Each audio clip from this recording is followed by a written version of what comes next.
Boa noite a todos, tudo bem? Como é que vocês estão por aí? Então, hoje eu vou falar sobre um crime que aconteceu no início, quase no início do século.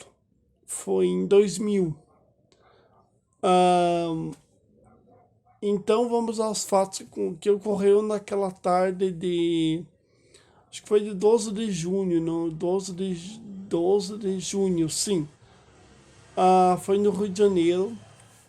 E tudo transcorria normalmente e as coisas iam caminhando no seu sentido horário. Cada ônibus pegava suas linhas, entrava e saía e deixava as pessoas geralmente nos pontos e ia fazer o que tinha que ser feito. Então, em 2000, tudo estava correndo bem até um certo período da tarde, quando um jovem invadiu um ônibus. E a princípio ele iria fazer só um assalto simples, comum e normal, mas isso se transformou em um longo sequestro que durou horas. Tá, primeiro ponto que eu observo. Quando tem um caso de sequestro, como aconteceu em 2000, até o caso da Eloat, que aconteceu em 2008, porque não é um caso distinto um com o outro. O que acontece? Há um atirador chamado atirador de elite, sniper. E um sniper, ele fica, vamos supor, no topo de uma casa, ou de uma árvore, em qualquer lugar, ou num prédio. Aí o que acontece? A polícia vai e dá ordem para o sniper abrir fogo. Quando eu falo abrir fogo, o primeiro erro do sequestro. Quando eu falo abrir fogo, quer dizer que o sniper ele não é usado em casos específicos. Eu não vou falar alguns casos de sequestro que eu acompanhei, porque esse vídeo ia se tornar, não vou dizer que um pouco longo demais, mas iria fugir do foco mais. É claro que esse daí é um tema até para um próximo vídeo, a semana que vem, sobre casos de sequestro quando a polícia age mal. Aí, no caso do Sandro do Nascimento, vou chamar ele de Sandro do Nascimento, porque é o nome dele. No caso do Sandro do Nascimento, não tinha nada disso. A imprensa quase que invadia o local. Se fosse possível, em alguns casos acontece, quando a imprensa toma decisões que precipitaram demais. Primeira coisa, num caso de sequestro como esse daí, a polícia isola todo o local, com fita de segurança, impedindo qualquer uma pessoa de se chegar perto. O caso da Eloy, o caso do sequestro do 174, vimos que nem isso foi respeitado. Porque vamos supor, está ocorrendo agora um caso de sequestro em São Paulo, numa casa de 2 andares. O que acontece? A polícia chega lá, isola a rua, manda o gato. Ainda mais quando tem dois assuntos complicados. Primeiro assunto, passional, um crime passional. Quando eu falo um crime passional, ou a mulher ou o namorado, inconformado com o fim do namoro, invade a residência, o recinto de trabalho e faz a mulher como refém. O que acontece? A polícia vai lá, chama, começa a negociar. Olha um erro que aconteceu em 2000.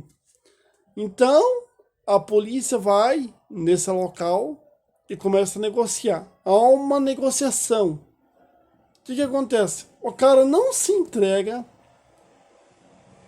ou duas coisas acontecem.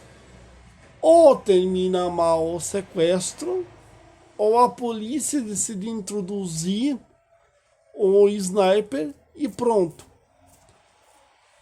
Casos como o da Eloá, que foi um caso de crime passional. Eu até dou um 74, porque sabe o quê? O bandido lá, o Sandro do Nascimento, queria acabar com aquela história. Mas sabe o que acontecia? Ele estava transtornado. Quando eu falo transtornado, quer dizer que não estava bem da cabeça, precisava de um tratamento, precisava sair dali, ir reto para um manicômio, porque ele não raciocina o que ele está fazendo, porque quem raciocina, existem pessoas do mal, muitas pessoas do mal. Eu cansei de acompanhar casos de sequestro em que a pessoa geralmente ficou 1 hora, 2 horas, até 3. Desculpa que a janela tá aberta e tá ocorrendo música ali fora. Então, geralmente um sequestro, o sequestrador ficou horas e horas preso num recinto com a vítima. Duas coisas vão acontecer. Ou o sequestro vai terminar mal,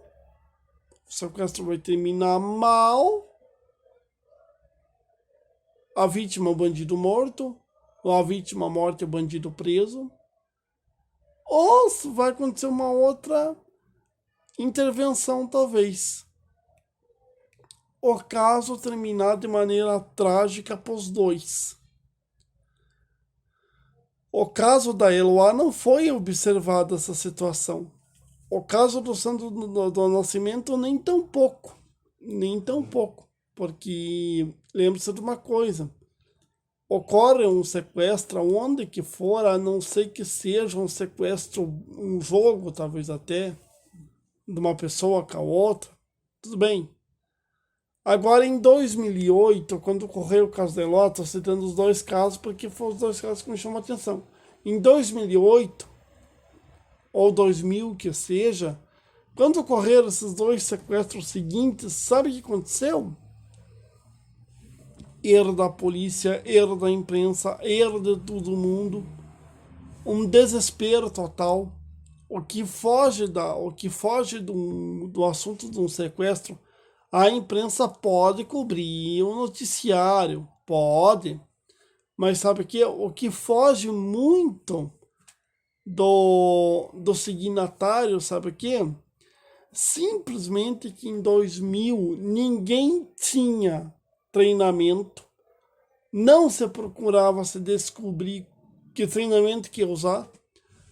No caso dos Estados Unidos, a SWAT, não é nem um grupo especial, a SWAT, quando ocorre um caso específico, o cara decidiu terminou com a namorada, com a mulher, fez uma refém. E vai acontecer duas coisas. Quando é num caso que já dura 10 horas de sequestro, o caso do Rio de Janeiro durou 5 horas, e a infância do Sandro do Nascimento foi uma infância ruim, porque sabe o que? Simplesmente ninguém olhou para a vítima, olhou para o bandido.